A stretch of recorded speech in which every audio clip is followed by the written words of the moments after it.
In contrast to recent British hearings involving the IRA, there was an incredible lack of security in and around the Dutch court today. Until half an hour before the case began, anyone was free to roam through the court building. Only then was there any sign of protection, as people entering the courtroom were searched. Amongst them was Sinn Féin President Gerry, who made it clear that if extraditions are granted, appeals will follow. Well, I think that today is the first round in the battle against extradition. I hope they can avoid extradition, but whether they will or not will remain to be seen. You expect it to be a long, drawn-out legal battle then? Well, I think today will be fairly short, but I think that they then have the right to appeal. Minutes later, Brendan McFarlane, the convicted pub bomber and suspected leader of the Maze prison escape, was led handcuffed into court. He looked cheerful and fit as he sat wrestling with his chains and his notes. McFarlane then listened to how the British government want him returned to continue serving his life sentence for murder.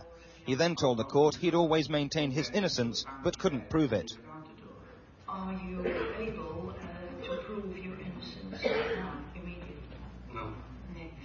In their bid to avoid extradition, McFarlane and Kelly are calling evidence from Sean McBride, Ireland's elder statesman, independence campaigner and one-time IRA chief of staff.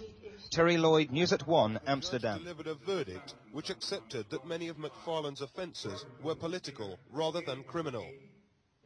And at the same time they were meant for the protection of the nationalist part of the population. Tegen aanslagen van de zijde der zogenaamde loyalisten. Against attack on the part of the so-called loyalists. Die zich tegen de eenwording verzetten. Who are resisting this unification. Eventually, though, the court announced that McFarlane would be extradited because there was insufficient evidence to prove that the bombing of a loyalist pub in Belfast was purely political. McFarlane will now appeal against that decision. Gerard Kelly, who was serving 2 life sentences in the Maze prison for murder, was treated with even more sympathy and was told he would not be sent home. The court declared the extradition of the former Kelly as requested by the United Kingdom inadmissible. So obviously I'm pleased that the Dutch government and in this case the court has recognised that the struggle in Ireland is a political struggle. What happens to you now? Well, that depends on the court. As you can see, I'm still handcuffed.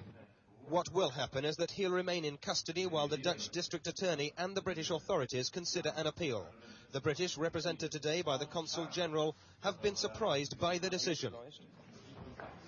To a certain degree, yes. Disappointed? I wouldn't say that. Surprised, yes. The Consul will now report back to London for legal guidance. Terry Lloyd, ITN, Amsterdam.